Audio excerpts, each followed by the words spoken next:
안녕하세요. 제33회 공익노무사 노동법 부소법령 특강 진행하도록 하겠습니다. 저기 본소에 앞서가지고 간단하게 말씀을 좀 드리면요.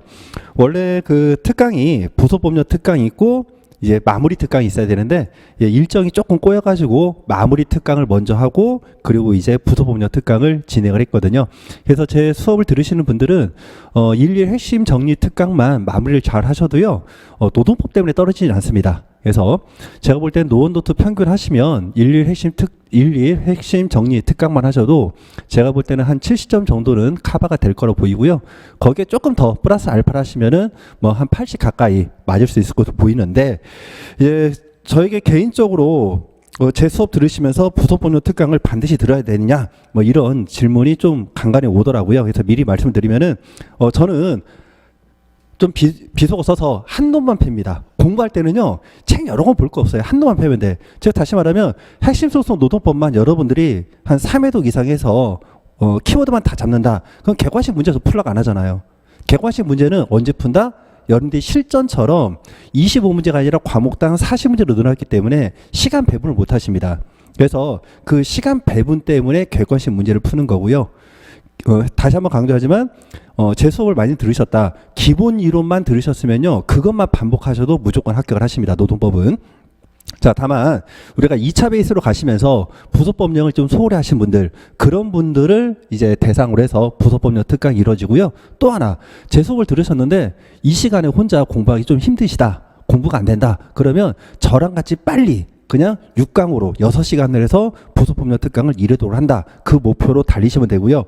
나는 전혀 노베이스다.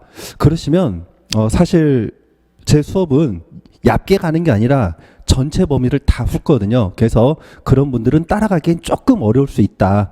대신에 여러분들이 스스로 교재를 가지고서 한번 몇 회독을 하신다면요. 부소법령도 어느 정도 커버가 다 되실 겁니다. 그리고 이제 제 교재 내용을 보시면요. 부소법령 특강은 제 책, 1차 책, 핵심소송 노동법에 있는 부소법령 한글 파일만 제가 뽑은 겁니다. 그래서 여기 책 특징을 보시면요. 기본적으로 각주 처리가 되어 있는데 이 각주가 뭐냐? 오답 기출 포인트입니다. 오답 기출 포인트. 그래서 제 교재를 보시면서 각주를 형광펜으로 미리 좀 표시를 해주세요. 잘 안 보여. 잘 안 보이니까 형광펜 표시하시고 그 부분이 오답으로 어떻게 변형됐는지 그 포인트를 잡으시고요. 그리고 이제 이게 한글 파일이다 보니까 기출 지문은 제가 핵심 소송 노동법은 형광펜이 표시되어 있는데 이건 형광펜 표시는 안 돼 있습니다. 그래서 여기 굵은 포인트가 이제 기출 지문 또는 출제 가능한 어떤 포인트 이렇게 보시면 될 것 같아요. 자, 그래서 오늘 1강의 경우에는요, 제가 최저임금법 그리고 남녀고병법, 기간제법 이렇게 3강을 하고 그리고 2강 그리고 3강, 4강, 5강 여기서는 조금 여유 있게 1시간에 법 2개씩을 끝내는 방향으로 진행을 좀 하도록 하겠습니다. 자, 그래서 먼저 노원과 관련돼서 개별적 근로관계 부소법령인데요. 재작년까지는 우리가 부소법령 10개에서 문제 하나씩이 출제가 되었고요. 작년에는 그 룰이 깨지면서 이제 특정 법률에서 2개씩 나와가지고 총 12개가 나왔습니다. 이 말은 뭘까요?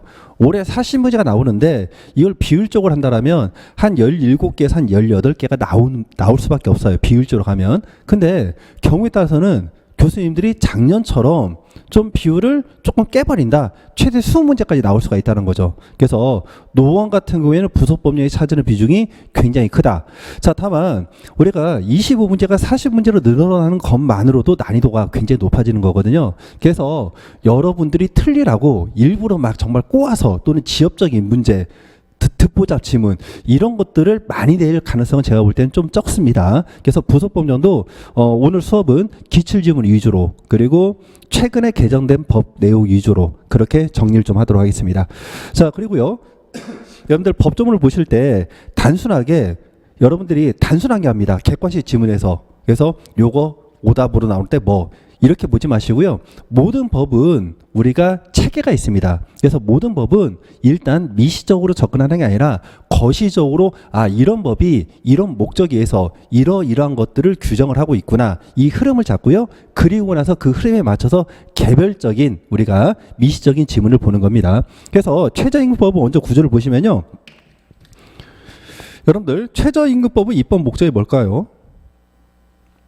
말 그대로 우리가 1시간 일했을 때 인간의 존엄성이 보장될 수 있도록 최소한의 임금은 무조건 보장을 하라는 거죠. 그게 최저임금법입니다.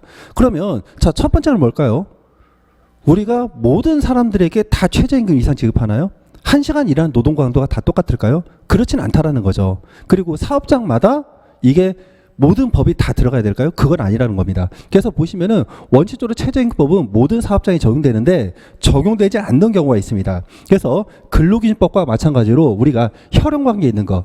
그래서 피는 법보다 진하겠죠. 물보다 진한 게 아니라. 그래서 돈과는 친족 많이 있을 때 이때는 적용되지 않고요. 가사사용인이 누굴까요? 옛날로 치면 파출부. 자, 이런 분들은 우리가 가사사용에서 최저임금법이 적용되지 않고 이건 근기법도 마찬가지죠. 그리고 노동관계 법령은 가장 독특한 법이 있죠. 그게 뭐다? 선언법. 선언법은 노동관계 법령에 있어서 얘는 혼자 따로 놉니다. 그래서 최저임금법도 적용이 되지 않고요. 자, 그 다음에 여기 장애자, 수습증자가 있는데 이것도 단순 암기하시지 말고 우리가 최저임금은 일반적으로 1시간 일하면 보통 사람들이 어느 정도 노동력을 제공할 것이다를 전제로 합니다. 그래서 신체적 또는 정신적 장애가 있는 분들은 일반적인 노동력을 제공하지 못하잖아요. 그래서 이런 분들에 대해서는 최저임금법 적용 제외로 가는 거고요. 자, 다만 야, 조금 일을 못한다고 해가지고 다 장애라는 단어를 붙여버리면 안 되겠죠. 그래서 이때 행정적 요건으로 고용노동부장관은 인가를 받아야 된다라는 내용, 이런 것들이 강조가 됩니다. 자, 그 다음에 수습중이자 우리가 입사한 지 1일 차, 또 한 달 차, 6개월 차, 1년 차 업무 수준마다 다 다르죠. 그래서 우리가 일 배우는 기간을 수습이라고요. 이 수습은 법정 수습 기간이 최대 3개월입니다. 그래서 이 3개월의 기간 동안은 최저임금의 90% 이상만 지급하면 되고요. 자, 다만 이 수습 중인 경우에 우리가 금액을 차감하지 못하는 예외적인 경우가 두 가지가 있습니다. 첫 번째는 입사하자마자 노동력이 똑같을 때, 그래서 단순 노무 종사자, 그리고 우리가 계약 기간이 1년 미만인 자. 그래서 일하는 기간이 짧은데 돈까지 제대로 안 준다. 좀 빈정 상하잖아요. 그렇게 기억을 하시면 됩니다. 자, 그렇게 해서 이 최저임금 체계를 만들었는데 여기에 원칙은 다 적용되는데 적용되지 않는 경우, 이걸 먼저 잡고, 자, 두 번째, 그러면 이런 최저임금은 어떻게 결정될 것인가. 자, 이것도 여러분들 입법적인 부분은 두 가지를 나누겠죠. 우리가 회가 있고요. 회가 있고 집행기관이 있습니다. 집행기관. 우리가 대한민국으로 보면 이 회가 누구죠? 국회가 되겠죠. 집행기관은 행정부가 되겠죠. 그래서 얘네들이 뭘 한다? 회에서 다수 중지를 모아서 이렇게 하는 게 좋겠다. 이렇게 가안이라고 해야 되나? 좀 용어가 좀 그렇죠. 보통 이제 심의의결이랍니다. 심의의결. 심의의결을 하면 이 심의의결이 결정된 건 아닙니다. 왜 그럴까요? 국회에서 법률을 만들었어. 그러면 대통령이 뭐라죠? 거부권을 행사할 수 있죠. 그러니까 마찬가지로 이게 거부를 할 수가 있는 거죠. 그래서 실질적으로 결정해서 이거를 법처럼 지켜라, 대외적으로 공포하는 것, 이거는 집행기관, 즉 행정부가 하는 거죠. 그래서 여기서 결정 고시한다고 보통 표현합니다. 자, 그래서 이러한 방식들을 가지고서 우리가 회와 관련된 최저임금위원회가 있고요. 이 최저임금위원회를 어떻게 구성할 것인가, 이런 부분들, 그리고 이런 최저임금위원회가 심의의결하는 기준, 그리고 결정 방식이 어떻게 될 것인지, 그리고 고용노동장관이 이 결정에 대해서 재심을 어떻게 할 것인지, 이런 부분들을 우리가 배우고요. 그리고 최저임금의 고시 단위는 우리가 기본적으로 시급, 1급, 주급, 월급인데 반드시 시급은 꼭 들어갑니다. 즉 다시 말하면 1급 이상으로 지급할 때는 반드시 시급이 병기가 돼야 되죠. 해서 시급은 꼭 들어가야 된다. 자, 그리고 최저임금 산입 대상 임금인데 이거는 통상임금 산정 방법과 좀 구분을 좀 하셔야 됩니다. 그래서 이런 부분들은 좀 디테일한 부분이니까 조금 이따 하시고요. 그리고 최저임금은 우리가 강행 규정이니까 최저임금에 미치지 못하는 금원을 지급하는 근로계약, 취업계획, 단체협약 다 무효가 되고요. 뭐로 지급한다? 최저임금법에 따른 최저임금으로 지급을 한다는 거죠. 이게 최저임금법의 기본 구조입니다. 자, 그래서 이제 먼저 여러분들 1페이지 보시면서 자료 설명을 해드리면요. 원래는 제가 한글 파일 스크립을 쭉쭉쭉 읽으면서 나가려고 했는데 그래도 1강은 유튜브에도 좀 검색이 되고 해서 제가 좀 있어 보이기 위해서 좀 힘들지만 이 표를 도표화 시켜가지고 이 내용 안에 다 집어넣습니다. 그래서 2강부터는 이제 스크립으로 진도를 나갈 거고 한번 보도록 할게요. 이게 글씨 포인트가 18포인트가 제가 볼 땐 제일 좋고 이걸 줄이면은 이게 제가 없어지고 자료가 한쪽으로 몰아가는 가는데 글씨가 너무 적습니다. 그래서 18포인트 하다 보니까 이게 제가 좀 사라질 수가 있고 좀 정신이 없을 수 있어요. 지금 여기 보시면은 1강에서는 제가 좀 신경을 좀 썼습니다. 노란색 포인트가 뭐냐? 이게 기출 지문이에요. 그리고 여러분들 자료에 아까 그 각주되어 있는 문이죠? 그게 오답 변형이고, 그리고 중간에 파란색 지문이 나올 거야. 이거는 미기출 지문인데 출제 가능한 포인트입니다. 그래서 보시면요, 일단 적용 범위 모든 사업장에 적용되는데 아까 말한 것처럼 동거하는 친족만이면 적용 안 되고요. 가사 사유인도 안 되고, 자 이거 길게 암기하지 마시고요. 선언법 하면 적용 안 된다 이렇게. 뭐 선언법을 정의를 받는 선언과 그 다음에 선박 소유주 이렇게 길게 하지 마시고 선언법 나오면 X 이렇게 하시고요. 자, 그 다음에 이 최저임금 적용 제외 이거 빈출입니다. 그래서 정신상 또는 신체상 장애가 있어서 일을 제대로 못해 현저한 지장을 준다 뭐 이런 것들은 모르셔도 되고 포인트는 뭐다? 고용노동부 장관의 뭐가 필요하다? 인가입니다. 자, 여러분들 인가, 허가, 승인, 뭐 신고 다 달라요. 얘는 뭐다? 인가다. 자, 그래서 최저임금 적용을 제외할 수 있다 이렇게 보시고요. 그 다음에 최저임금 감액 지급 대상자인데 자 기간 자체가 1년 이상이 돼야 됩니다. 1년 미만이면 최저임금 수습 중이라 하더라도 최저임금을 감액할 수 없고요. 그리고 수습 중인자인데 얘는 3개월까지랬죠. 여기 3개월 이내인자 이렇게 되어 있고요. 자 그래서 최저임금에서 10%를 뺀 금액 즉 90% 이상만 지급하면 되고요. 자 다만 단순 노무 종사자는 제외가 됩니다. 자 그래서 여러분들 각주 1번을 보시면요.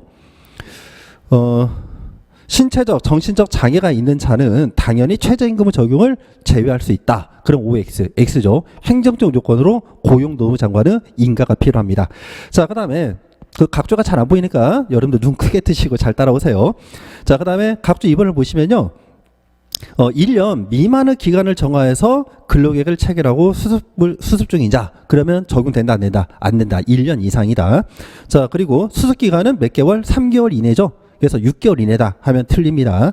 자 그리고요 예전에는 감시 단속적 근로자의 경우에도 우리가 최저임금을 감액할 수가 있었는데 해당 규정이 유예기간이 있었습니다. 적용 기간이. 근데 그 적용 기간이 끝나버렸어요. 그러니까 감당 근로자로서 고용노동부 장관의 승인을 받은 자는 우리가 감액할 수 없습니다. 자 그렇게 정리하시면 되고요. 통과할게요. 자 그다음에 최저임금의 결정을 보겠습니다. 자 최저임금 결정을 보시면요 일단 결정 기준인데 두 문자 그냥 앞글자만 닦게요. 우리가 모듈형 문제로 이런 것들 출제가 가능합니다. 그래서 생유 그 다음에 노소 이렇게 암기를 하겠습니다. 생유 노소. 그래서 최저임금의 결정 요소가 아닌 것은 이런 식으로 출제가 될 수 있고요. 최저임금의 결정 요소로만 묶인 것은 이렇게 출제가 될 수 있겠죠. 그래서 근로자 생계비, 유사근로자 임금, 그리고 노동 생산성, 소득 분배율. 자, 이런 것들을 고려해서 최저임금을 결정하고요. 자, 그다음에 최저임금과 관련돼서 자, 저는 개인적인 생각으로는요. 1시간 일한다고 노동력이 다 똑같을까요? 그건 아니죠. 쉬엄쉬엄 하는 것도 있죠. 그래서 기본적으로 우리가 최저임금은요 업종별로 종류별로 구분해서 정하는 게 타당할 것 같습니다. 그래서 법무상도요 종류별로 구분하여 정한다 정할 수 있다. 우리나라 최저임금은 딱 하나죠. 지금 현재 자 정액으로 하나로 합니다. 그러니까 종류별로 정한다 아니라 정할 수는 있는데 이제 반대해서 정하지를 못할 뿐이죠. 그래서 여기 보시면 이제 지역별로 정한다. 이거 정책에서 한번 나온 적이 있죠. 물가가 다르니까 지역별로 정하자. 근데 이거는 말이 안 돼요. 지역별로는 정할 수 없고 왜? 최저임금은 정상적으로 노동력을 제공했을 때 최소한 이 정도는 보존해 주자. 이게 최저임금의 취지거든요. 그래서 종류별로 구분하여 정할 수 있다. 그래서 여러분들 1차 포인트는요. 가장 쉽게 변형하는 게 끝자리 문장이죠. 할 수 있다 해야 된다. 그리고 주체, 그리고 숫자. 자, 그런 것들만 포인트를 잘 쓰시면 됩니다.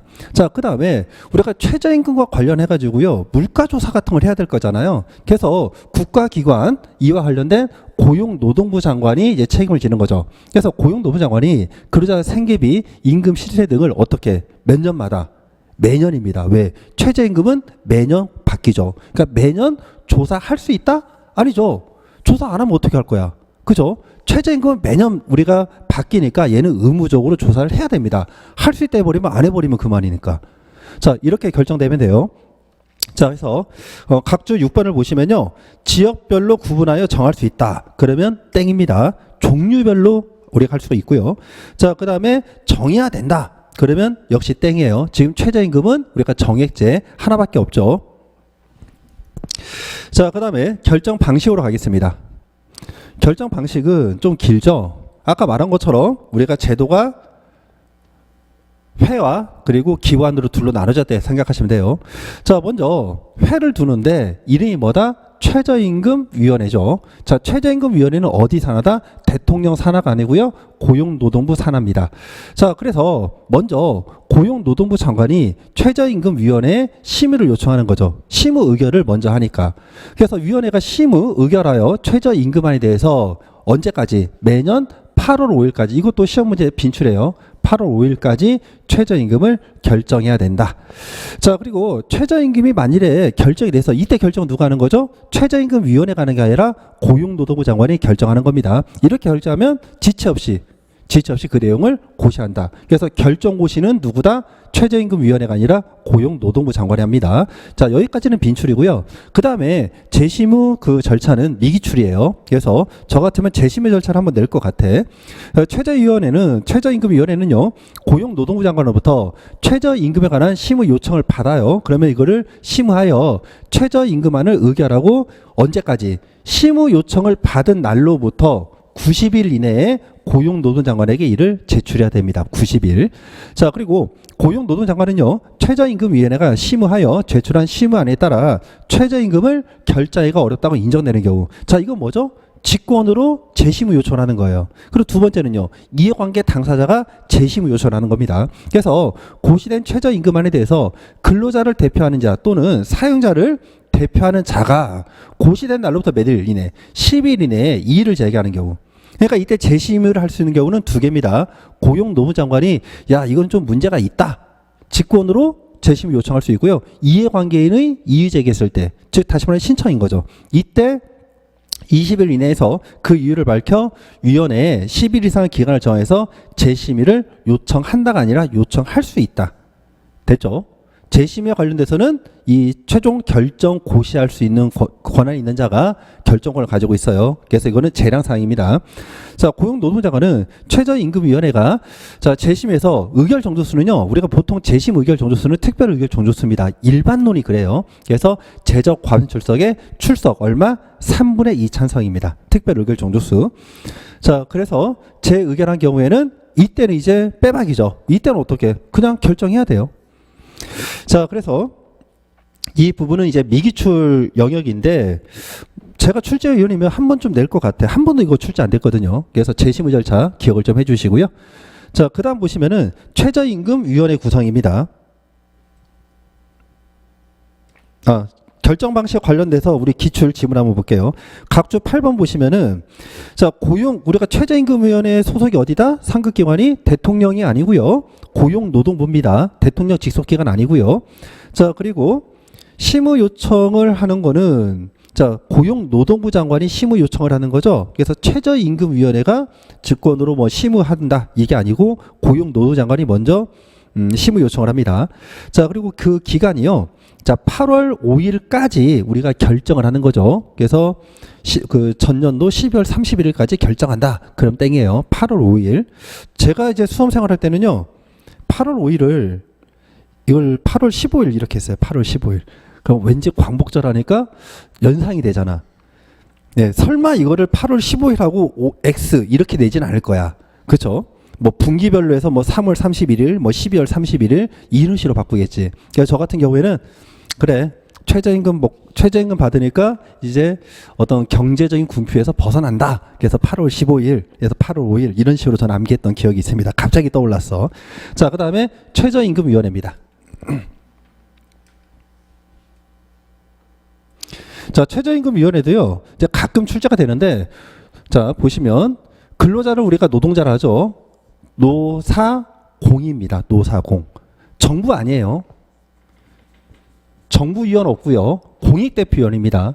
자, 그리고 각 9명이니까 저 같으면은 창의형 문제로 어떻게 낼까요? 이거를 한번 바꾸면 최저임금위원회는 총 27명의 위원으로 구성된다. OX 맞는 거죠. 근데 단순 한계에서 9명 하면 곱하기 3을 못해서 틀리는 분들이 나오십니다. 이거 27명이야. 자, 그 다음 보시면요. 이제 특별위원과 전문위원회를 둘 수가 있는데요. 자, 최저임금위원회는 우리가 관계행정기관 공무원 중에서 3명 이내의 특별위원을 둘 수 있다. 재량사항입니다. 자, 그리고 또 필요한 경우에 사업 종류별 또 특정 사업별로 해가지고 전문위원회도 역시 재량사항이죠. 둘 수 있다. 이렇게 정리하시면 돼요. 자, 그 다음에 최저임금의 고시 단위인데 아까 말한 것처럼 시급, 1급, 주급, 월급인데 반드시 시급은 표시가 돼야 됩니다.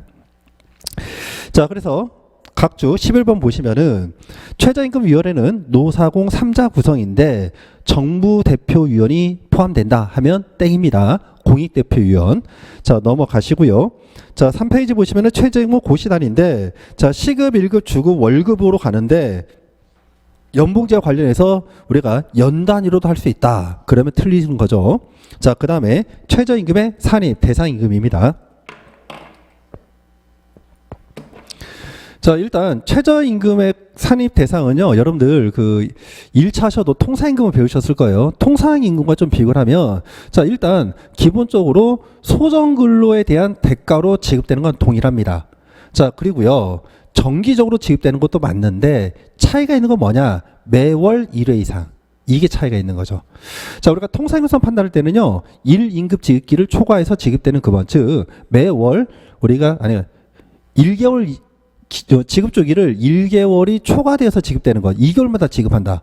자, 그것도 우리가 통상임금성이 인정이 되는데 최저임금 산입과 관련돼서는 이때는 인정이 안 된다라는 거. 이거 하나 기억을 해 주시고요. 자, 그래서 제외되는 거 보시면은 자, 소정근로 대가니까 소정근로 대가가 아니면 어떻게 돼? 요거 안 된다는 거죠. 자, 그리고 지급주기가 무조건 1개월이어야 돼. 그래서 1개월을 초과한다. 그러면 얘는 안 됩니다. 통상임금에서 인정돼도 안 돼요. 자, 그 다음에 임시로 지급되는 거, 요것도 안 되는 거죠. 정기성이 없는 거죠. 자, 그 다음에 이건 이제 그 다른 특별법 내용인데요. 그 여기 보시면은 일반 택시 운송 사업에서 운전 업무에 종사하는 근로자의 생산고에 따른 임금, 이게 뭐냐 하면은 여러분들 산학금 초과 수익금, 일종의 여러분들 그 택시 기사님들은 개인 성과급으로 생각하시면 됩니다. 그래서 생산고에 따른 임금은 우리가 제외된다. 이렇게 기억하시면 돼요. 자, 그래서 넘어가시고요. 우리가 앞에서 통상임금성이 인정되는, 즉 1개월 이상 지급주기가 1개월을 초과해서 지급되는 금원의 경우 통상임금성은 정기성은 인정이 되는데 최저임금 산정 기초에는 포함되지 않는다고 했었잖아요. 그러다 보니까 회사 측에서는 이게 너무 부담이 되는 거야. 그래서 이거를 바꾸려고 하는 거죠. 그래서 1개월을 초과하는 주기로 지급되는 임금을 총액은 그대로 둡니다. 총액은 그대로 두면서 매월 지급하는 것으로 추적기초를 변경을 해요. 자, 그러면 이 경우에 예를 들어서 연말에 제가 120만 원 줍니다. 120만 원. 그럼 이 120만 원은요. 통상임금성 인정되는데 최저임금 산정 기초기는 빠져요. 근데 이거를 매월 지급하면 매월 10만 원씩 최저임금을 지급한 게 되는 거죠. 그러니까 근로자한테는 이거는 뭐다? 분립 변경이죠.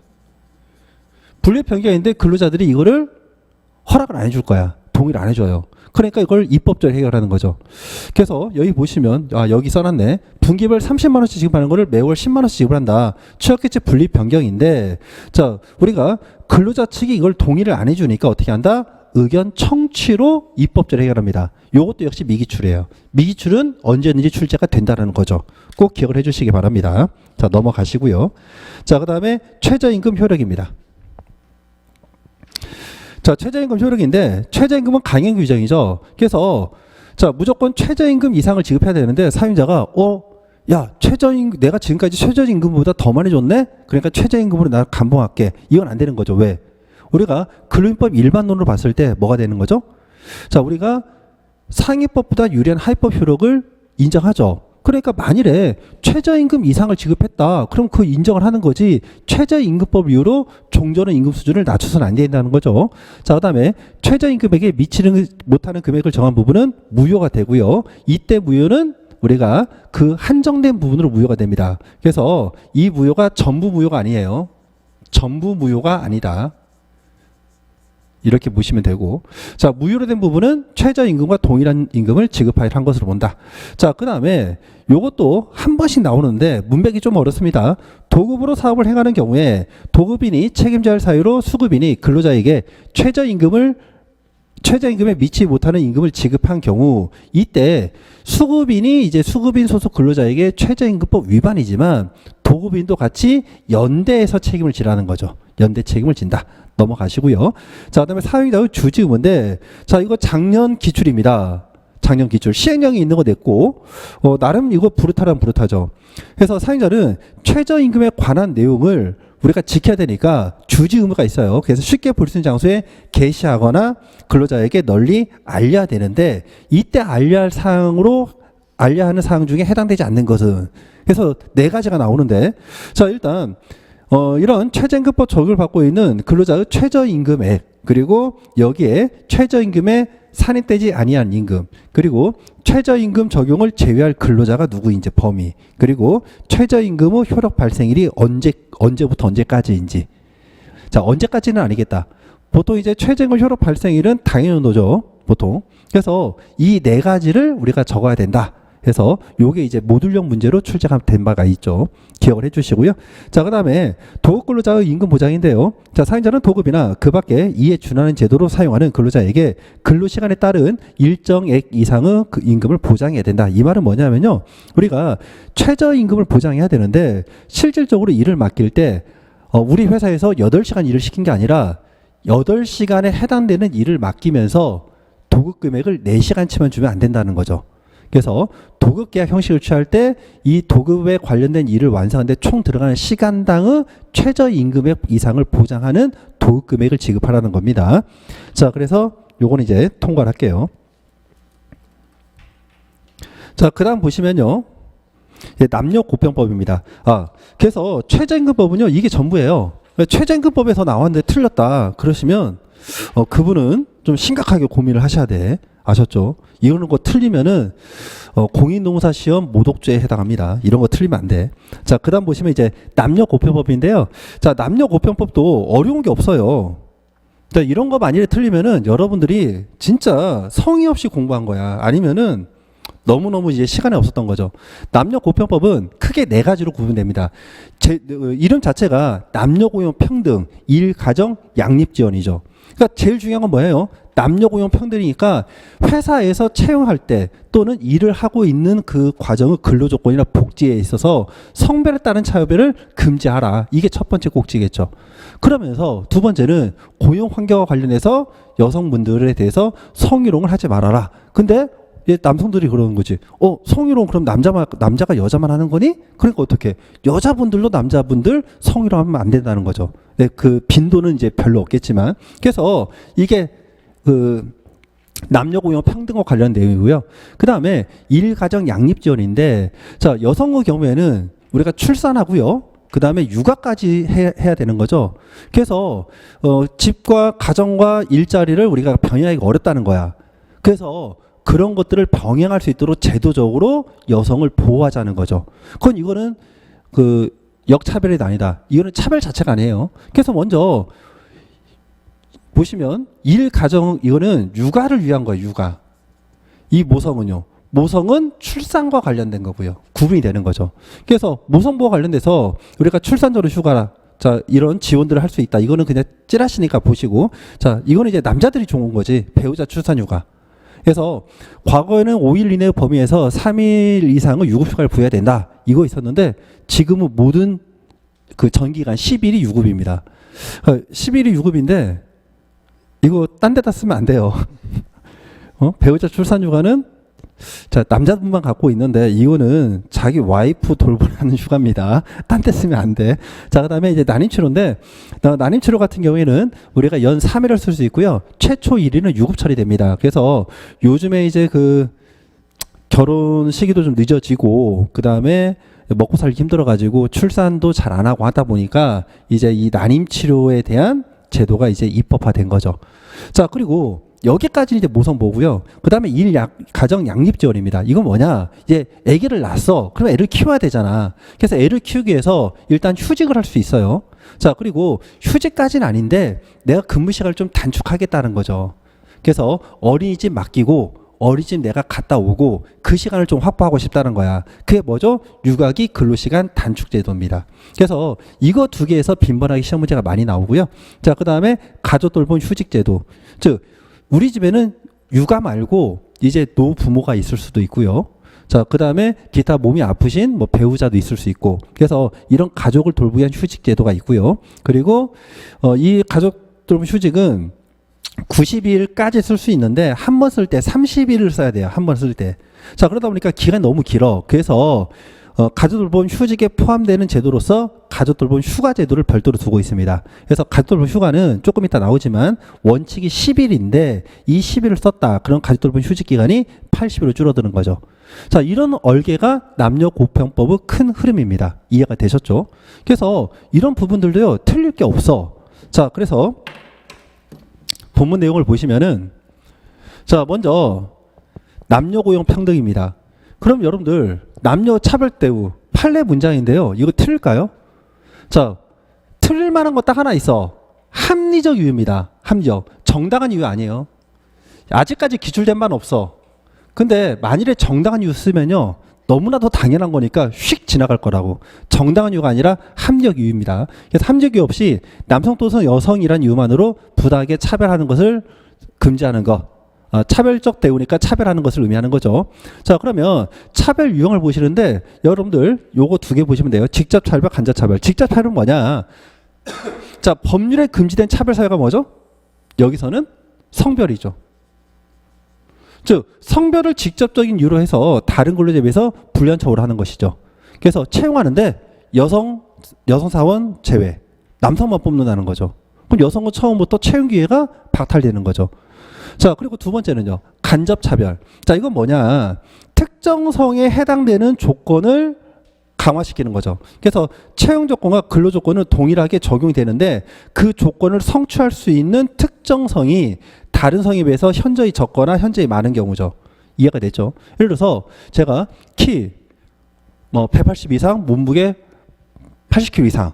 그러면 일반적으로 봤을 때 거기에 충족되는 분들은 많은 수가 남자분이겠죠. 이 말은 뭐예요? 여자분 뽑지 않겠다는 겁니다. 자, 다만 그 직무 자체가 쉽게 말하면 건설 현장에서 등에다가 요즘 건설 현장에서 이렇게 등짐지고 다니는 거 별로 못 봤는데 옛날 영화는 많이 나오잖아. 공사 현장에서. 자, 만일에 그런 직무다. 그러면 뭐가 있죠? 합리적 이유가 인정되는 거죠. 그래서 그런 때는 가능하다. 그래서 직접 차별과 간접 차별의 개념은 기억하시고요. 자, 그다음에 차별 제외 사유가 한 번 출제된 바 있습니다. 그래서 직무 성격에 비추어서 특정성이 불가피하게 요구되는 거.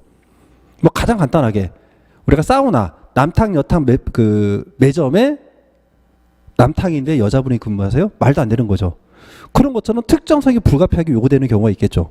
또 두 번째, 여성 근로자 임신, 출산, 수유 등 모성보호를 위한 조치가 필요한 경우. 자, 그리고 세 번째는요. 그동안에는 이제 우리가 사회생활을 남자분들이 하시고 여성분들은 이제 가정에서 육아를 많이 하다 보니까 이 유리천장 효과가 심하다는 거죠. 그래서 유리천장을 우리가 뚫기 위해서는 억지로라도 일정 비율을 맞춰줄 필요가 있다는 겁니다. 그게 뭐다? 우리가 적극적 고용 개선 조치죠. 여기 보시면은 적극적 고용 개선 조치. 자, 그래서 법률에서 우리가 뭐 위원회를 구성할 때 뭐 남자분들이 자기들만 다 먹어. 그러니까 어떻게? 야, 여기에 최소한 3할 정도는 여성분들을 넣어줘. 이런 것들이 뭐야? 적극적 고용 개선 조치죠. 그래야 유리천장 효과를 우리가 뚫고 나갈 수가 있기 때문에. 그래서 현존하는 남녀 간의 고용 차별을 없애거나 또는 고용 평등을 촉진하기 위해서 잠정적으로 특정성을 우대하는 조치를 의미한다. 넘어가겠습니다. 자, 그래서 통과하시고, 자, 그 다음에 이제 그 차별, 금지 영역을 보시면은 차별 금지 영역은요 모두 다 들어갑니다. 다만 우리가 남녀고평법의 경우에는 근로자 개념이 일반적인 것보다 틀려요. 남녀고평법은 고용에 있어서의 차별도 금지합니다. 그래서 이때 근로자는요 우리가 근로기준법상 근로자, 즉 사업 또는 사업장에서 임금을 목적으로 근로를 제공하는 자뿐만 아니라 지금 그 구직 의사가 있는 자 여기까지 포함시키는 거죠. 그래서 실제 고용된 자뿐만 아니라 구직 의사, 취업 의사가 있는 자도 포함이 된다라는 거 기억을 해주시고요. 자, 그러다 보니까 차별 금지 영역은요 근로 조건뿐만 아니라 모집이나 채용에 있어서도 차별 금지가 인정되고 있다. 자, 그리고 모집 채용할 때 직무 수행에 필요하지 아니한 용모나 키, 체중 또 이런 등의 신체 조건 또는 결혼 유무 그 밖의 고용 노동부령으로 정하는 조건 등을 우리가 제시 요구할 수 있다 없다 이런 것들은 할 수 없다. 그러니까 이런 것들은 이런 지문을 틀리면요 진짜 그분들은 정말 무성의한 거야. 이런 것들은 그냥 이성적으로 맞출 수가 있는데 실제 틀린다니까요. 이런 거 틀리면 안 돼요. 자, 그 다음에 임금차별 볼게요. 자, 우리가 사실 개인적인 생각으로는요 호봉제는 좀 바람직하지 않은 것 같아요. 예를 들어서 입장을 바꿔놓고 여러분들이 근로자가 아니라 사용자야. 사용자인데 단순히 나이가 좀 많고 근속연수를 우리 회사에 오래 다녔다고 임금을 계속 올려줘요? 그건 돈 주는 입장에서는 당연히 싫겠지. 그래서 제일 좋은 건 뭐죠? 업무 성과에 따른 거. 근데 업무 성과는 또 자의직일 수가 있잖아요. 그래서 제일 좋은 게 뭐다? 직무급인 거죠. 그래서 외국 같은 경우는 이제 직무급이 이제 많이 체계화되어 있습니다. 그래서 업무 난이도에 따라 가지고 힘든 일 하면 돈을 그만큼 더 많이 준다는 거죠. 자, 그래서 우리나라도요 직무급이 세팅되어 있습니다. 여기 보시면은 동일 사업 내의 동일가치 노동에 대해서는 동일 임금 지급해라. 동일가치 노동은 동일 임금 지급해라. 즉 다시 말하면 이거 뭐다? 직무급입니다. 직무급. 자, 그리고 요거 보시면 자, 임금 차별을 목적으로 설립한 별개 사업은요 동일 사업으로 본다. A법인이 있고 B법인이 있는데 B법인은 이제 이쪽에 있는 것들은 이제 뭐 비정규직들로 할 수 있는 일들이야. 그러니까 이거를 똑같은 일하니까 또 차별 문제 발생하니까 법인 자체를 달리 설립한다는 거죠. 자, 그때는 어떻게 한다? 하나의 사업으로 간주 처리가 됩니다. 추정 아니에요. 추정 아니고 본답니다. 자, 그 다음 보시면요. 여기 동일가치 개념이죠. 동일가치 개념은 당해 사업장 내의 서로 비교되는 남녀 간의 노동이 동일하거나 또는 실질적으로 거의 같은 성질의 노동 또는 직무가 설령 다르다 하더라도 자, 객관적인 직무 평가 등에 의해서 동일 가치가 있다고 인정되는 것은 모두 해당된다. 그러니까 이것도 오답으로 바꿀 여지가 없는 거죠. 자, 그다음에 복리처우. 자, 임금 뭔가 모집 과정, 그다음에 근로조건, 복리후생 모든 경우에서 차별 다 금지된다. 그렇게 보시면 됩니다. 자, 그래서 요거는 뭐 오답으로 바꿀 게 없어요. 다 맞는 집으로 출제가 되었고요. 그 다음 보시면은 자, 차별 금지 영역에서 역시 교육 배치 승진에서 차별 금지되고 있고요. 자, 그 다음에 요거 이제 한번 깔아주는 거로 나온 바 있는데 지금 여기서는 하나의 사업 또는 사업장이니까 그 의무 주체는 사업주가 됩니다. 근데 사업주 말고요. 국가나 지방자치단체의 경우에도요. 여성의 직업능력 개발 그리고 향상을 위해서 모든 직업능력 개발 훈련 자체에서 직업훈련 기관 있죠. 뭐 서울시로 한다라면 뭐 기술교육원 이게 4개 있죠. 기술교육원 이런 기술교육원에서 TO 자체를 뭐 남자들만 뽑는다, 여자들만 뽑는다 이러면 안 된다는 거죠. 그래서 국가나 지방자치단체는 여기 직업능력 개발 훈련을 할 때 이때 남녀에게 평등한 기회를 보장해야 된다. 의무상이라는 거. 그래서 여기 문맥이 조금 어려우시면요. 여러분들 실무에서 뭐 저 같은 경우는 이제 저랑 가까운 데가 동부기술교육원이 있어요. 동부기술교육원. 송파 강동 이쪽에 동부기술교육원. 그러니까 동부기술교육원에서 차별하면 안 된다. 이렇게 연기를 시키면 틀리지 않을 거고요. 자, 정년퇴직 해고 경우에도 남녀 차별이 금지되고 있습니다. 자, 특히 예전에는요. 여성분들이 미혼일 때 회사 입사했다가 결혼하면 퇴사시켜 버립니다. 그런 거 된다 안 된다? 안 된다. 그래서 혼인, 임신, 출산 등을 이유로 퇴직 사유로 예정되는 근로계약 체결 금지가 되고 있고요. 자, 그다음에 우리가 근로기준법 뿐만 아니라 일반 재반 특별법의 내용에서 입증 책임은 근로자 입증하기 좀 어렵습니다. 그래서 사용자가 입증을 하고 있는 거고요. 이제 여러분들 노트에서 노조법 관련돼서 부당 노동행위는 불법 행위 책임으로 들어갈 수가 있고요. 우리가 민법상 불법 행위 책임을 물 때는 불법을 주장하는 자가 입증을 합니다. 그래서 이때는 우리가 조합원 그리고 노동자 빚이지만 일반적인 경우는 입증 책임이 넘어가요. 그래서 사용자가 부담한다. 자, 이렇게 보시고, 자, 실태조사인데, 자, 우리가 최저임금법에서 실태조사 했었죠. 고용노동장관이 매년 해야 된다. 자, 그러면 여기도 보시면요, 실태조사니까 주체는 우리가 중앙부처가 되겠죠. 고용노동장관이 남녀 차별 개선, 또 모성보호, 일, 가정, 양리 실태 등을 파악하기 위해서, 자, 여기서는 매년이라고 안 돼 있고요. 정기적으로 돼 있죠. 정기적으로 실시를 해야 된다. 이렇게. 자, 그래서 요것도 각주 13번 한번 볼까요? 각주 13번. 사업주는 임금차별을 목적으로 설립한 별개의 사업을 동일 사업으로 본다. 간주지, 이게 추정된다면 땡입니다. 자, 그 다음에 7페이지 보시면은 입증 책임 관련돼서 사용자가 입증 책임을 지는데 근로자도 입증 책임을 진다 하면 틀리고요. 자, 그다음에 실태조사 관련돼서 이거는 고용노동장관은 의무사항인데 재량사항으로 실시할 수 있다. 이러면 역시 틀린 지문이 되겠습니다. 자, 그 다음에 성희롱 금지입니다. 자, 직장 내 성희롱 금지는요, 패턴이 직장 내 괴롭힘 금지와 지금은 거의 똑같다. 이렇게 보셔도 무방해요. 자, 그래서 먼저 성희롱을 하면 안 돼. 자, 주체는 누가 되죠? 해당 사업자에 있는 모든 자입니다. 그래서 사업주뿐만 아니라 상급자, 동료 근로자, 하급 근로자 다 포함되죠. 성희롱하면 안 돼. 자, 그러면 이 성희롱에 대해서 이제 다시 부연 설명이 나오는 거죠. 이 성희롱에 대한 부연 설명이 나옵니다. 자, 그래서 이 성희롱 행위는요, 유형이 두 가지가 있어요. A 유형과 B 유형이 있는데 원칙이 A 유형입니다. 그래서 가해자인 사업주, 상급자, 근로자가 직장 내 지위를 이용하거나 또는 업무와 관련하여 이제 보호개체, 다른 근로자에게 성적 언동 등으로 성적 굴욕감이나 혐오감을 느끼게 하는 것을 의미하는 거죠. 그래서 이때는 객관적 행위로서, 여기 보시면 성립 요건 볼게요.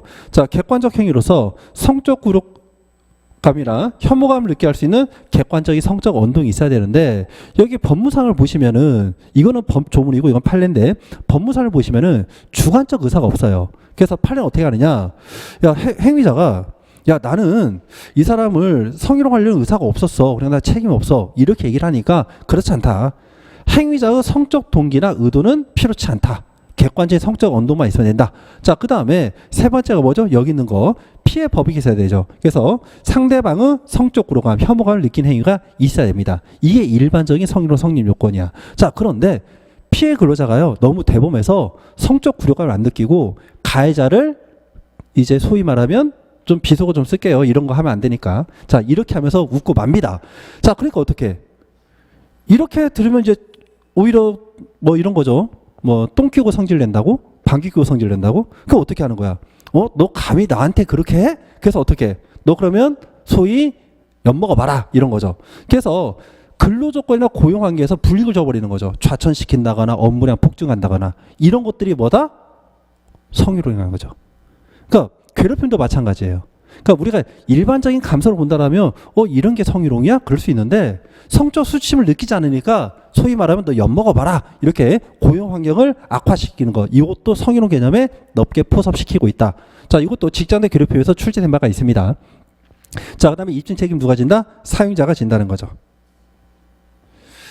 자, 그리고 이거는 이제 2차하고도 연계가 되니까 판례 조금만 더 설명을 해드리면, 이 성적 굴욕감, 혐오감을 느끼게 할 수 있는 객관적 성적 언동은요, 피해자에 대한 직접적인 성적 언동뿐만 아니라 간접적인 성적 언동도 포함된다. 그래서 피해 근로자가 없이 뭐 남성 근로자분들이 특정 여성 근로에 대한 음담 패설을 뭐 술자리에서 했다. 자, 이런 것들도 성적 언동에 포함되고 있고요.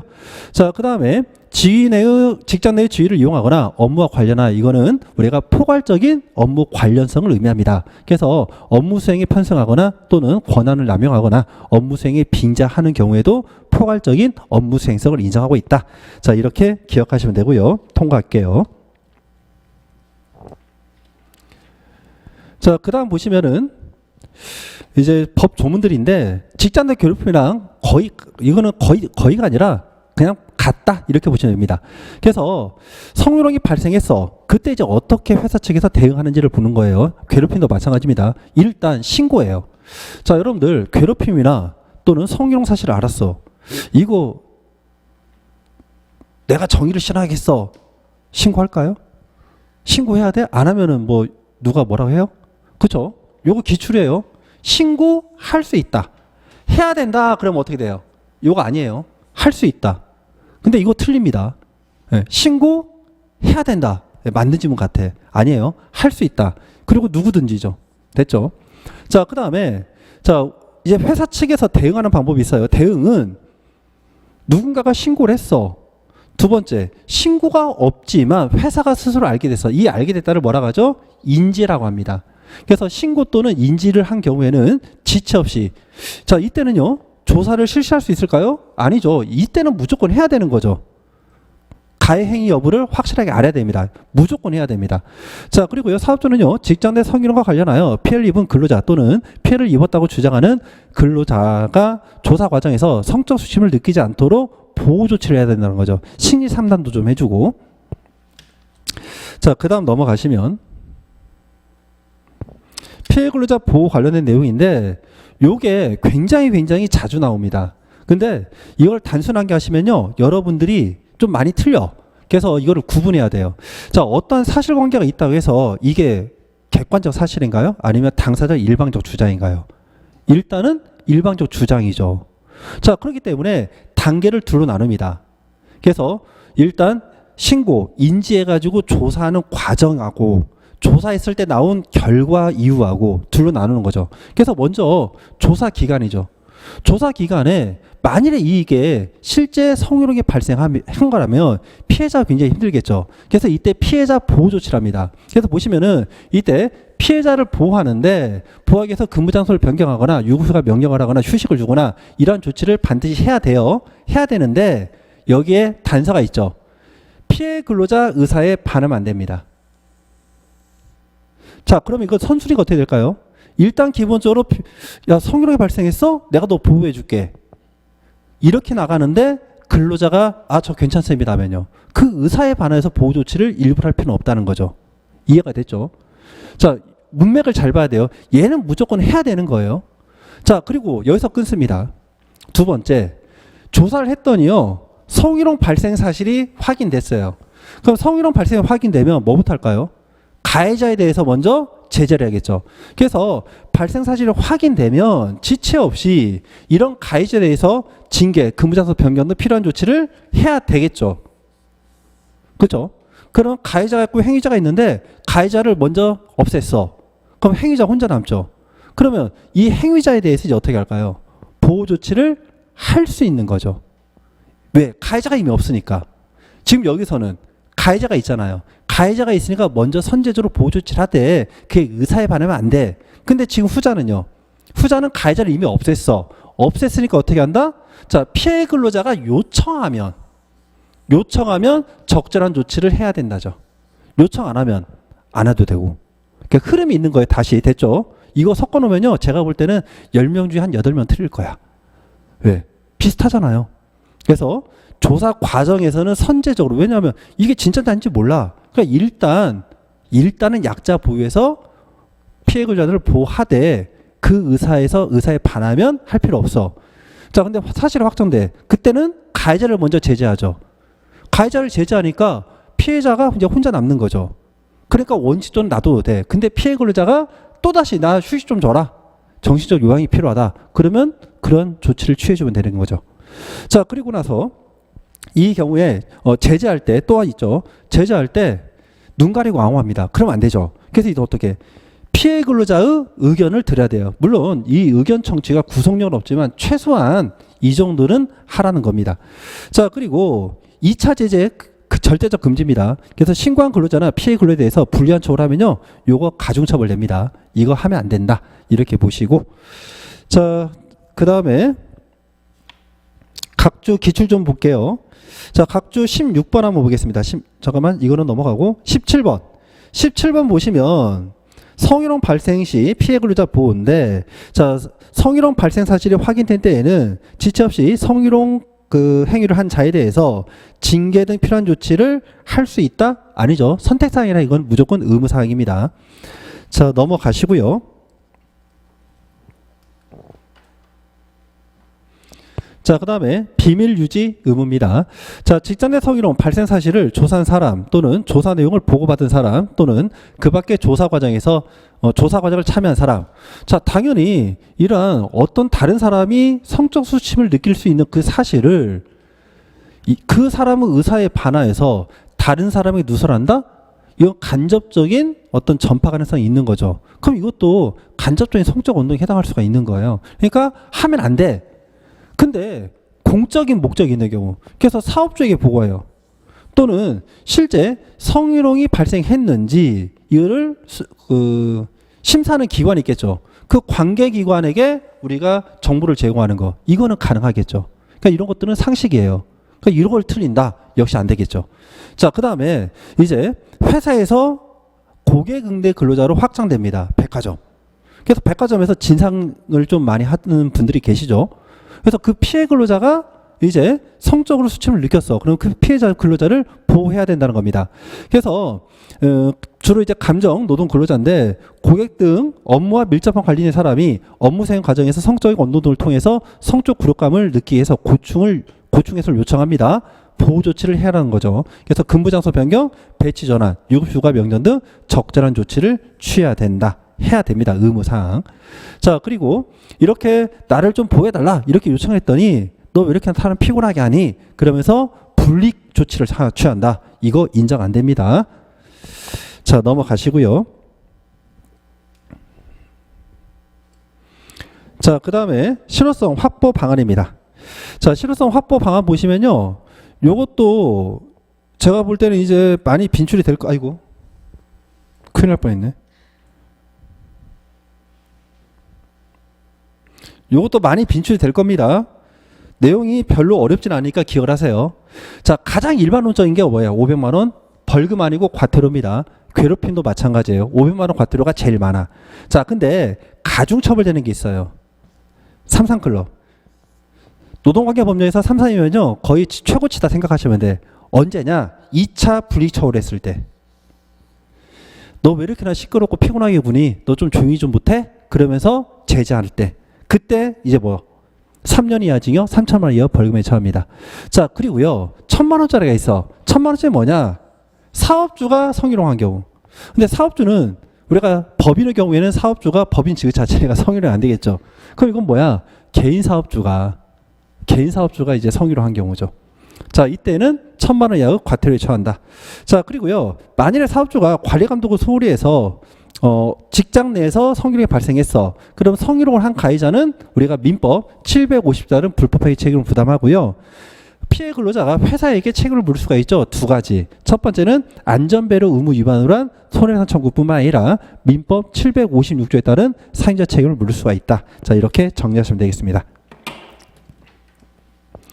자, 그 다음 보시면요 직장 내 성희롱 예방 교육입니다. 자, 성희롱 예방 교육은 매년 실시해야 돼요. 매년 실시한다. 요거 빈출이고.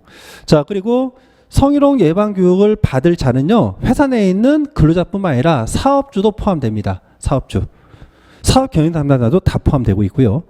자, 그리고 사업주는 성희롱 예방 교육을 고용노무장관이 지정하는 성희롱 예방 교육에 위탁할 수 있다. 그래서 해야 된다가 아니라 요거 재량 사항. 자, 그래서 각 주 18번 보시면은 성희롱 예방 교육을 연 2회 이상 또는 뭐 분기별 1회 이상 해야 된다. 그러면 X고요. 연 1회 이상입니다. 자, 넘어가겠습니다. 자, 그 다음에 이제 모성보호로 넘어갈게요. 모성보호는 자, 일단 여성을 보호하기 위해서, 그래서 자기 와이프 보호하기 위해서 남편분들에게 휴가를 준다는 거죠. 그래서 배우자 출산휴가, 이걸 왜 그러냐면요 예전에 어떤 분이 왜 여자들은 배우자 출산휴가가 없어요? 이런 질문을 하신 분이 계세요. 실제. 그래서 제가 그랬죠. 아, 여성분들은요 출산전후를 쓰기 때문에 없습니다. 그렇게 말씀드린 바 있습니다. 예, 그래서 이때 10일의 유급휴가를 썼고요. 자, 출산한 날로부터 제척 기간 90일이죠. 90일이 지나면 청구하지 못하고요. 자, 우리가 토요일, 일요일은 우리가 그 소정근로일이 아니죠. 그래서 5일, 5일씩 2주 2번, 2주로 나눠 쓸 수 있다는 거죠. 즉 다시 말하면 한 번 분할 사용할 수 있다. 많이 나옵니다. 자, 그다음에 야, 바쁜데 무슨 배우자 출산 휴가야? 그래서 좌천시킨다. 이런 불이익 주는 거. 이거 인정 안 됩니다. 자, 그다음에 난임 치료 휴가는 미기출이에요. 그러니까 출제될 수 있겠죠. 연간 3일 이내의 휴가를 주고요. 최초 1일은 유급입니다. 저라면 연간 3일의 유급 휴가를 부여해야 된다. 그러면 땡. 유급 휴가는 1일 이상이면 됩니다. 자, 그다음에 시기 변경을 할 수가 있는데 이것도 변형이 가능하죠. 자, 근로자가 청구한 시기에 휴가를 주는 것이 사업의 정사적 운영에 중대한 지장을 초래하는 경우에 자, 근로자와 합의하여 하면 땡이겠죠. 협의. 이 협의예요. 구성적이 없어요. 합의하면 땡이야. 그럼 여러분들이 처음 질문 본다. 그러면 합의하면은 쓱 넘어간다고. 협의입니다. 자, 그리고 변경해야 된다가 아니라 할 수 있답니다. 자, 그리고 역시 불리한 처우 할 수 없다. 이렇게 보시고 통과. 자, 그래서 각주 19번 보시면은 과거에는 배우자 출산 휴가가 3일이었습니다. 5일 이내 범위에서 3일의 유급휴가를 준다 해서 뭐 3일, 5일 하면 다 틀리고요. 그 당시에 제척 기간이 30일이었어요. 90일이 아니라. 자, 그리고 분할 사용은 1회 분할 사용할 수 있다. 넘어가시고요. 자, 그다음에 일가정 양립 지원입니다. 일가정 양립 지원 보시면은 제도가 제일 이제 빈출되는 게 육아휴직인데요. 자, 육아휴직 그 신청권자가 확대됐습니다. 배우자 출산 휴가를 썼는데 여전히 몸이 지금 좀 안 좋다는 거죠. 그때 육아휴직을 땡겼을 수 있어요. 그래서 과거에는 만 8세 이하 자녀 또는 초등학교 2학년 이하의 자녀를 양육하기 위한 경우만 인정됐는데 지금은요, 임신 중인 여성 근로자가 몸 안에 있는 태아를 보호하기 위해서도 인정이 된다는 거죠. 그래서 요거 개정되고 나서 한 번도 출제 안 됐습니다. 출제가 되겠죠. 자, 그 다음에 입양 자녀 포함이 되고 있습니다. 자, 그리고요, 불어 사유가 있는데 이 불어 사유는 꼭 기억해 주세요. 자, 우리가 지금 육아휴직 하면요, 실적으로 공단에서 일정 그 육아휴직 급여가 지원이 됩니다. 보험료를 받으려면 뭘 내야 되죠? 보험료를 내야 됩니다. 그래서 이 보험료 납부 기간이 얼마? 자, 계속 근로 기간이 6개월 이상이 돼야 돼요. 그래서 6개월 미만인 자는 보험료를 납입한 바가 없기 때문에 육아휴직 할 수 없다. 이렇게 이해하시면 쉽습니다. 됐죠? 자, 그 다음 보시면요, 육아휴직 기간인데요. 자, 육아휴직은 육아기 근로시간 단축제도와 과거에는 합쳐서 1년이었는데 이 제도가 분리됩니다. 그래서 각 1년씩 쓸 수 있고요. 자, 그 다음에 분할 사용이 옛날에는 1회였어요. 1회. 옛날에는 1회였는데 코로나가 터지면서 이게 2회로 바뀝니다. 코로나가 터지면서. 그래서 2회로 분할 사용되고 있다. 자, 그 다음에 임신 중 여성 근로자가 모성보를 위해서 육아휴직을 사용한 횟수는요, 육아휴직을 나누어서 사용한 횟수에 포함시키질 않습니다. 이거 미기출인데 출제 가능성 충분히 있고요. 자, 그 다음에 육아휴직자 지위를 보시면은 뭐 휴가를 썼다, 휴직을 했다, 이런 사유를 가지고서 법상에 인정되고 있는 제도를 활용했다는 이유로 불이익한 처우를 하지 못한다. 그냥 이렇게 암기하세요. 각각의 제도에 이게 다 공통됩니다. 자, 그 다음에 육아휴직, 우리가 해고 금지 절대적 해고 금지 시기가 3개가 있죠. 출산 전후 휴가 기간 플러스 30일, 그리고 업무상 부상으로 휴업한 기간 플러스 30일, 그리고 남녀 고품법에 따른 육아휴직 기간은 해고 자체가 금지되는데, 자, 다만 이러한 경우에도 회사 자체가 망한 경우는 할 수 없죠. 그래서 사업을 계속할 수 없는 경우에는 즉시 해고 가능합니다. 자, 그리고 휴직이 끝났어. 그러면 복귀를 시키는데 원칙은 종전과 같은 업무를 시키는 거죠. 근데 우리가 전직 명령화에서 우리가 회사 측은 업무 효율성을 위해서 인력 배치 변경권이라던가 또는 이런 선택의 합리성 인정되는 범위에서 그 전직 명령권을 가지고 있죠. 그러니까 그 기존에 자기가 했던 업무에 다른 자가 들어가 있어. 그럼 이 업무에는 못 들어가는 거죠. 그때는 어떻게? 이 업무에서 받았던 수준의 임금을 지급하는 업무를 할 수 있다는 거죠. 또 여기서 같은 업무는요, 좀 더 구체로 본다라면 동일한 업무 필요는 없고요, 본질적으로 같은 업무면 됩니다. 자, 그리고 이런 육아휴직 기간은 법에서 허용되고 있는 보호되고 있는 제도이기 때문에 근로자한테 불이익하기 처우 못하죠. 그래서 어떻게 근속 기간에 포함시키고 평균 임금 산정 기간에서는 제외가 되겠죠. 넘어갑니다. 각조 한번 볼게요. 자, 각조를 보시면은 22번. 자, 우리가 육아휴직 육아와 관련해 가지고요. 입양 자녀 제외된다면 땡입니다. 입양 자녀도 포함되고 있다. 자, 각조 23번 보시면은 육아휴직 불허 사유로서 정상적인 사업 운영에 중대한 지장을 초래하는 경우에도 우리가 불허할 수 있다. 그럼 땡입니다. 자, 정상적인 사업 운영에 중대한 지장을 초래하는 경우, 자, 이때는요 불허하는 게 맞죠. 근데 육아휴직은 없어요. 다른 것들은 다 인정되는데 육아휴직은 빠진다. 자, 이렇게 보시면 되고요. 자, 통과. 자, 그 다음 보시면은 일가정 양립지원입니다. 아, 여기 육아휴직. 자, 그래서 기간제법. 자, 기간제법상 총 사용기간 몇 년이죠? 우리가 2년. 파견법은요, 우리가 2년이죠. 1+2 해서 2년. 자, 그런데 기간제법 또는 파견법상의 육아휴직 기간은요, 기간제법이나 또는 파견법상은 총 사용기간 또는 총 파견기간에 산입한다, 산입하지 않는다, 산입하지 않는다. 이렇게 가는 거고요. 자, 이거는 이제 이해를 돕기 위해서 조금 부연 설명해 드리면,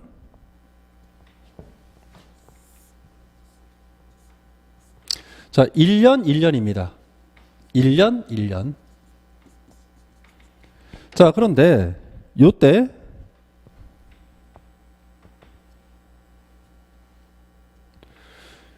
자, 1년 6개월이 됐을 때, 자, 이때 육아휴직을 하는 거죠. 자, 이때 육아휴직 하면요, 효과는요, 요때 근로관계 종료입니다. 그러니까 육아휴직 신청하고 나서 6개월 뒤면 이제 당연퇴직을 하는 거죠. 그래서 이런 문제를 우리가 해결하기 위해서, 자, 원칙은 당연 종료됩니다. 근데 회사 측이 이런 육아휴직자를 보호하기 위해서 여기서 6개월을 연장을 해주는 거죠. 자, 그러면 실제로 제적기간은 얼마가 되는 거죠? 제적기간은 2년 6개월. 2년 6개월이면 2년을 초과하니까 무기계약직 또는 사용사업주의 직접 공유가 발생하는 것 아니야? 이런 문제가 발생하니까 야, 그렇지 않답니다. 이해가 됐죠? 그래서 이거는 근속기간에 포함돼요. 근속기간에는 포함이 되는데 우리가 무기계약주로 전환되는 총 사용기간이나 또는 사용사업주 직접 고용 의무가 인정되고 있는 이 파견기간 자체는 넣지 않겠다는 겁니다. 자, 그 다음 보시면요. 국가는 사업주가 근로자에게 육아휴직이나 육아기 근로시간 단축을 허용한 경우에 그 근로자의 생계비용, 사업주 고용유지 비용의 일부를 지원할 수가 있다. 그래서 여러분들 이거는 사법법에 나오는 거죠. 그래서 육아휴직 급여 지원 제도가 있죠. 그렇게 정리하시면 되겠습니다. 자, 통과하시고요. 자, 그래서 12페이지 각주 24번을 보시면은 요거 지저분하게 한번 나온 바 있죠. 자, 육아휴직 급여는 남녀고평법에 규정되어 있다. OX. X입니다. 돈 주는 건 어디에 있죠? 돈 주는 거는 그 사법법 영역입니다. 사법법. 그래서 남녀고평법이 아니라 이거 오타가 있네. 남녀고평법이 아니라 얘가 뭐죠? 고용보험법. 갑자기 막혔어. 고용보험법. 감사합니다. 예. 이거 오타예요. 저희 그 본문 내용에 5번에 그 가로친 부분에 남녀고평법으로 되어 있는데 남녀고평법이 아니라 고용보험법입니다. 고용보험법. 돈 주는 거는 고용보험법에 다 적용되어 있죠. 사법법에 나오죠. 자, 넘어가시고요. 원래 이거 우리 지금 법 3개를 하려고 했는데 딱 보니까 법 2개씩 하면 속도가 딱 좋겠네. 3개 하려면요, 제가 이제 조금 랩을 좀 해야 될 것 같아요. 자, 여기 보시면, 맞다. 이게 판서한 거를 하다 보니까 좀 속도감이 안 나는 거고, 스크립으로 쭉쭉쭉 나가면은 속도 붙을 거예요. 자, 그 다음 보시면은 육아기 근로시간 단축제도인데, 요것도 많이 나옵니다. 일단 신청권자는요, 육아휴직을 신청할 수 있는 자가 동일하게 할 수 있어요. 그래서 육아휴직 대신에 육아기 근로시간 단축을 신청하면 이를 허용을 해야 됩니다. 허용해야 된다. 이렇게 되어 있고요. 자, 다만 불허 사유가 3가지가 있습니다. 그래서 여기 보시면은 첫 번째, 자, 우리가 계속 근로기간 몇 개월? 6개월 미만인 자, 얘는 공통이야. 그런데 추가되는 게 있어요. 지금 한 사람이 원래 뭐 일반적인 경우로 보면 우리가 뭐 이렇게 하죠. 9 to 6라고 하죠, 보통. 그래서 9시부터 6시간 일을 해야 되는데 중간에 이 사람이 빠져. 보호하는 건 좋아. 근데 이 빵꾸난 거를 해결이 안 돼. 그때는 안 된다는 거예요. 그래서 보시면은 지금 이 대체 인력을 채용하려고 했는데 대체 인력을 채용을 못 해요. 또는 그 업무 성격상 이 업무 시간을 분할해서 사용하기가 곤란해. 그리고 이런 유아기 근로시간 단축을 했더니 실질적으로 정상적인 사업 운영에 빵꾸가 난다는 거죠. 중대한 지장을 초래해. 이때는 우리가 불허할 수가 있다. 그래서 이때 불허 사유가 세 가지인데 1번은 공통이다. 그래서 보험료 6개월 이상 납부해야 된다. 이렇게 보시면 되고요. 자, 단축 후 근로시간. 자, 이거 보시는데 요 주의하세요. 일단 15시간 이상 35시간 이내입니다. 이게 왜 15시간이냐면 일주 근로시간이 15시간 미만이면요. 초단시간 근로자가 되고 이 경우에 주휴일 없고요. 연차휴가 없고 퇴직금 없습니다. 그러니까 무조건 15시간 이상 맞춰주고 이게 과거에는요. 30시간이었어. 30시간. 근데 30시간 아니에요. 자, 과거에는 어린이집 데려다주고 또 어린이집에서 데려오는 걸 1시간씩 잡았어. 1시간씩. 그러니까 주 5일이니까 하루에 2시간에서 30시간이었는데 30분이면 된다는 거죠. 그래서 이게 하루에 30분, 30분 1시간 해가지고 35시간으로 바뀐 겁니다. 35시간으로. 근데 이거 중요해요. 자, 그 다음에 연장과 관련해가지고요. 이제 육아휴직자가 야, 나 근로시간 단축해줘 했더니 사임자가 단축해줘. 근데 너 2시간 연장 좀 해줘. 그래버리면 실제로 근로시간 단축을 한 게 없죠. 그러니까 연장근로 요구는 못해요. 회사가. 그런데 근로자가 마음이 바뀐 거야. 내가 단축했는데 저 조금 연장 가능할 것 같아요. 그래서 근로자가 명시적으로 청구합니다. 이때는 연장이 가능해요. 그럼 참고로 자, 예를 들어서 일일 2시간 단축했어. 근데 다시 일일 2시간 연장합니다. 이거 가산임금 붙을까 안 붙을까요? 이건 안 붙죠. 왜? 이 사람은 통상근로자거든. 법내 연장근로이기 때문에 가산임금 안 붙습니다. 자, 넘어가시고요.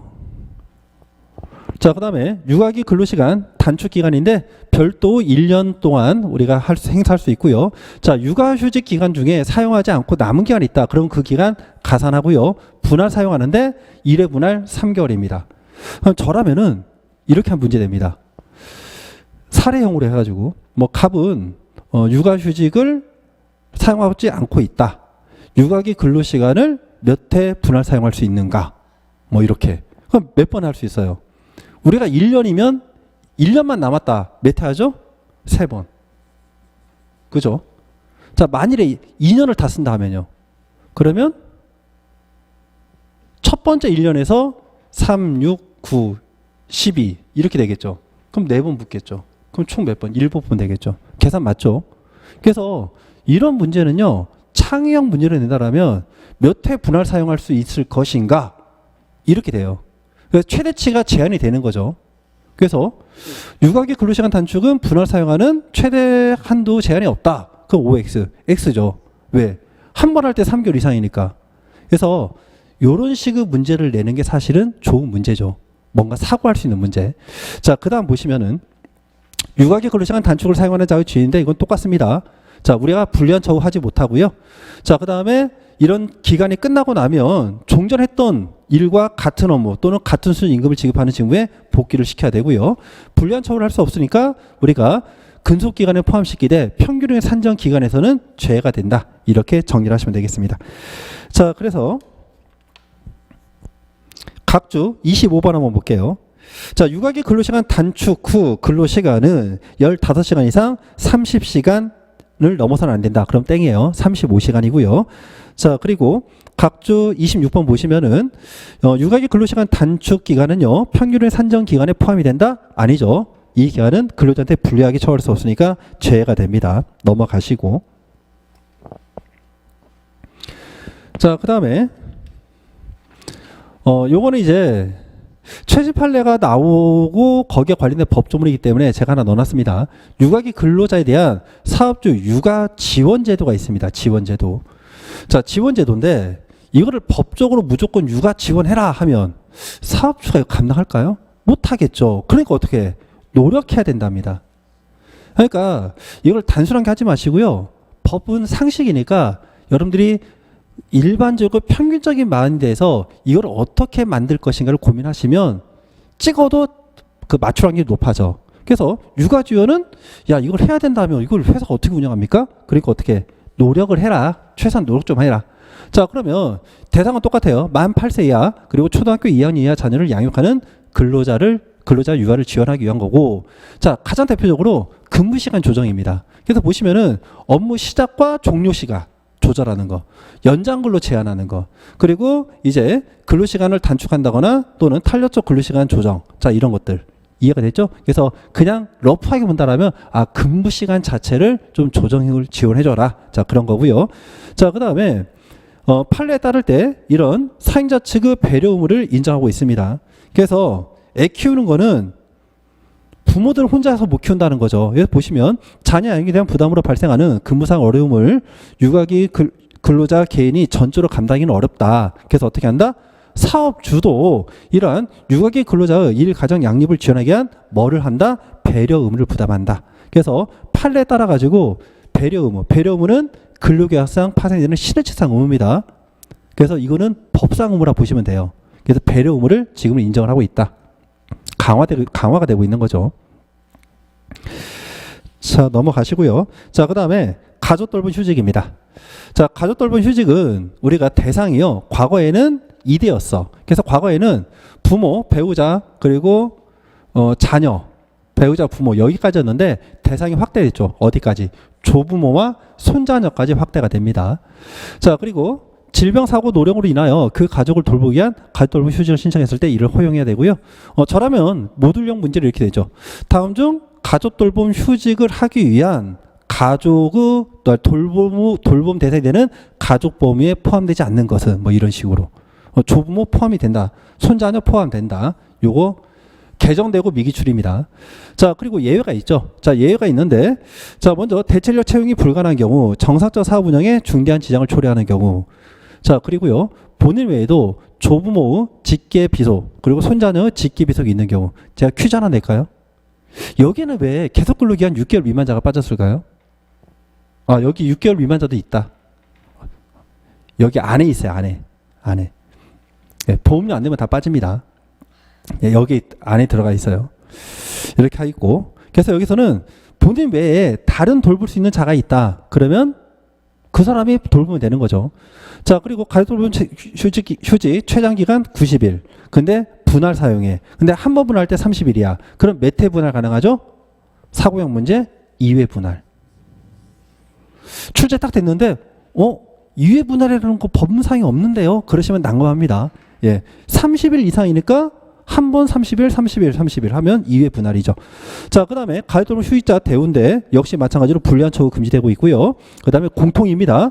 근로자한테 불리하게 처우를 못하니까 근속기간에 포함시키고 평균임금 산정기간에서는 제외가 된다. 넘어가시고요.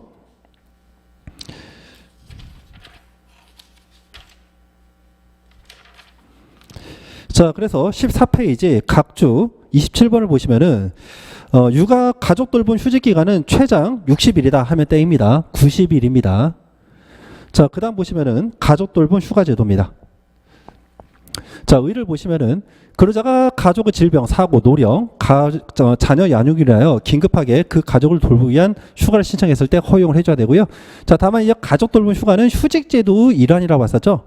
자, 그래서 여기 보시면은 예외가 있는데 정사적 사업 운영에 중대한 지장을 초래하는 경우, 자, 합의가 아니라 뭐죠? 협의해서 변경할 수 있다. 그래서 이거를 합의로 하면 땡입니다. 합의하면 땡. 자, 그리고 사용기간 최대 10일이고요. 그 다음에 가족돌봄 휴직 기간에 포함이 되고 있습니다. 자, 그리고 가족돌봄 휴가 연장 제도가 코로나 시절에 출제가 될 것 같았는데 출제가 안 됐어요. 그래서 코로나 때문에 이제 그 초등학생들 코로나 걸리니까 가족돌봄 휴직은 못해. 그러니까 휴가를 추가적으로 할 수 있다는 겁니다. 그래서 결정권자는 누구냐? 고용노동부 장관이고요. 감염 화사인데 이거 코로나입니다. 그래서 재난관리법에 따른 그 심각 단계 위기 경보가 발령되거나 또는 이에 준하는 대규모 재난이 발생할 경우, 자, 가족돌봄을 위한 필요한 특별한 조치가 필요하다 인정되면은 고용 정책 심의의 심의를 거쳐서 휴가 기간을 연장이 가능합니다. 그래서 몇 번? 최대 10일이니까 10일. 근데 이건 쌍부모면 20일까지 쓸 수 있죠. 한부모도 요즘 많잖아요. 그래서 한부모는 15일까지. 미기출이니까 혹시라도 출제될 수 있습니다. 자, 그 다음에 가족돌봄 휴가자 대우는 동일해요. 불리한 처우 인정되지 않고요. 그 다음에 근속기간에 포함시키고 평균을 산정기간에서는 제외가 된다. 이렇게 보시면 됩니다. 자, 통과하시고. 자, 그 다음에 작년 기출이죠. 가족돌봄을 위한 근로시간 단축 제도가 있습니다. 이게 이제 작년에 기출된 내용이죠. 그래서 여기 보시면은 근로자가 가족의 질병, 여기 보시면은 질병, 사고, 노령으로 인하여 색을 좀 바꿀까요? 질병, 사고, 노령으로 인하여 가족을 돌보게 한 것, 가족. 그 다음에 누구죠? 본인은 질병, 사고. 자, 그리고 세 번째는 은퇴준비입니다. 고령자는, 노동법상 고령자는 55세예요. 은퇴준비. 자, 그리고 요 4번이 이제 복불복이죠. 4번이 학업입니다. 네 가지. 그래서 근로시간 단축을 신청하는 경우에 원칙적으로 얘를 허용한다는 거죠. 그래서 젊은 친구들이 이제 뭐 학사인데 석사를 한다거나 또는 박사를 받기 위해서 근로시간 단축을 신청하면 특별한 사유가 없으면 인정을 해주라는 거죠. 그래서 이 학업이 들어갑니다.